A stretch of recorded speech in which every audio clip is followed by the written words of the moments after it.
அவியல் அடிக்க போகிறோம். வாட்ச் பண்ணுங்கள், என்னென்ன போடுறேன்னு பார்த்துக்குங்க. அதுமாதிரி நீங்கள் வீட்டில் வச்சுட்டு அவியல் செஞ்சு கொடுங்க. எல்லா வெஜிடபிளும் நான் கட் பண்ணி வச்சுருக்கேன் பாருங்கள். கேரட்டு,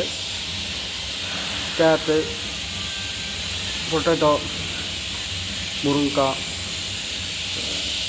எல்லாம் வெட்டி வச்சுருக்கேன். இந்த மாதிரி வெட்டி வச்சுட்டு நீங்களும் அவியல் பண்ணி கொடுங்க வீட்டில். பசங்களுக்கு சூப்பராக செஞ்சு கொடுங்க. இப்போது பேன் பற்ற வச்சுக்கலாம். பேன் பற்ற வச்சாச்சு, சூடாகட்டும். ஆயில் ஊற்றிங்க. ஆயில் ஊற்றி ஒன்று விசில் விட்டா எல்லா சைஸ் ஆயில் பேனில் படுற மாதிரி பரப்பி விடுங்க. ஆயில் சூடாக இருக்குது. இப்போ நம்ம வந்து ஜீரகம் போட்டுக்கலாம். அதில் ஜீரகம் போட்டாச்சு, இது ஸ்ப்ரெட் ஆகட்டும். இந்த டைமில் நம்ம வெஜிடபிள் எடுத்து வச்சுட்டு வெஜிடபிள் போட்டுக்கலாம்.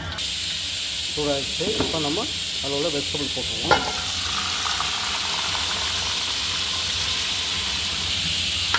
ஆவிலுக்குள்ள வெஜிடபிள் போட்டாச்சு.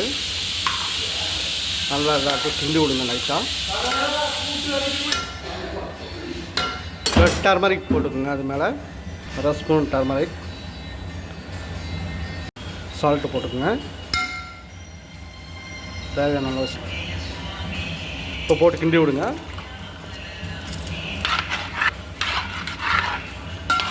எல்லா வெஜிடபிளும் போட்டுருக்கோம் பாருங்கள். ஆனியன் போட்டுக்கோங்க. அது மேலே லைட்டாக லேசாக கொஞ்சம் வாட்டர் ஊற்றிக்கலாம்.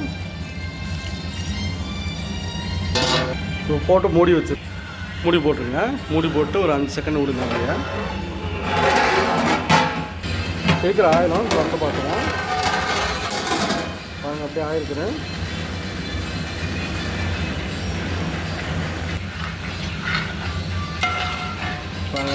ஆயில் ஸ்ப்ரெட் பண்ணி விட்டோன்னே ஒன்றோடு ஒன்று ஒட்டி பிடிக்கல பார்த்தீங்களா.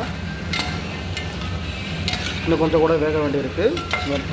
3 மினிட்டு வேக வச்சிடலாம். அதிகமாக வேக விட்றாதீங்க, அப்போ பீஸ் உடஞ்சி போயிடும்.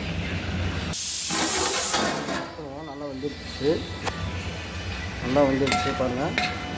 இந்த டைமில் நம்ம வறுத்த அரைப்பு சேர்த்து விட்ருவோம். அதில் தேங்காய் அரைச்சி வச்சுருக்கோம், அதை சேர்த்து விட்டுலாம். தேங்காய் சேர்த்து விட்டால் அவியல் ரெடி ஆகிருப்போம். இது கூட தயிர், தேங்காய், பச்சை மிளகு இதெல்லாம் சேர்த்து சும்மா ஓவர் குறைன்னு அரைச்சிக்கணும். சும்மா லைட்டாக பேஸாக அரைக்க வேண்டாம். அதுக்குள்ளே இங்கிருந்து சேர்த்து வச்சுருக்கேன். அதனால் நல்லா சேர்த்து அரைச்சிங்க.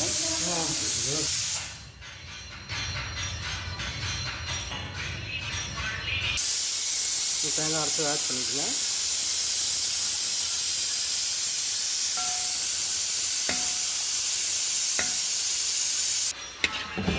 நல்லா ஸ்கிப் பண்ணி விட்டுருங்க பாருங்கள். நல்லா சூப்பராக வந்துருக்குங்க. கஷ்டமும் உடையலை. பீஸ் ஒன்று உடையாமல் நல்லா ஒன்றோட ஒன்றா ஒட்டாமல் வந்துருக்கு பாருங்கள். இந்த டைமில் தேங்காய் அரைச்சி சேர்த்து வச்சுக்கலாம். லாஸ்ட்டாக தயிர் சேர்த்தா போதும்.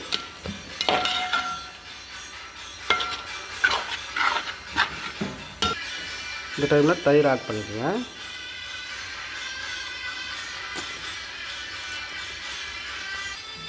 கிண்டி விட்டுருங்க.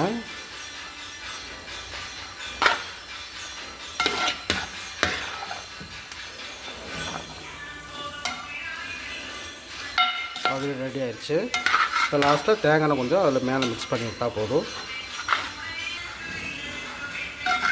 இப்போ நம்ம ஒரு பவுலில் சர்வ் பண்ண ஆரம்பிச்சிடுவோம்.